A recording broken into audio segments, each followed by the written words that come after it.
तो हम कोई गाड़ी हम पहला 2000 करेंगे, दूसरा 4000 करेंगे, तीसरी दफा ट्रिपल फाइन करेंगे और फिर गाड़ी भी बंद करेंगे। और 15 नवंबर के बाद हम किसी किस्म की गाड़ी LTV जिसको ग्रीन स्टिकर नहीं लगा हम नहीं चलने देंगे रोड पे, ना हम उसको मोटरवे पे चढ़ने देंगे, ना हम लाहौर में एंटर होने देंगे। अब देखिए ना, हमने ट्रॉलीज के ऊपर एक्शन लिए तो हमने उनको कहा कि आप विदाउट कवर ट्रॉलीज अंदर नहीं लेके आएंगे। तो अब ट्रॉली वाला जस्टिफिकेशन उस दिन मुझे दे रहा था ठोकर के ऊपर, सर जी मैं कितनी इतनी महंगी तरपाल खरीदा। तो यार तुम पूरे लाहौर का माहौल खराब करने के लिए तो तुम डीजल भी ट्रैक्टर में डाल रहे हो, तुम रेत भी खरीद के ला रहे हो, तुम अगले को बेच भी रहे हो, तो तुम 1000 रुपए की तरपाल नहीं ले सकते जो सारी लाहौर की सड़कों के ऊपर तुम मिट्टी उड़ाते हुए जाते हो।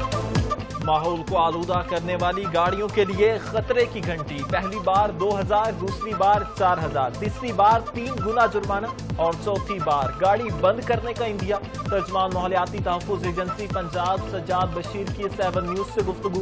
कानून सब के लिए बराबर। 15 नवंबर के बाद किसी भी माहौल को आलूदा करने वाली गाड़ी को सड़कों पर नहीं चलने देंगे।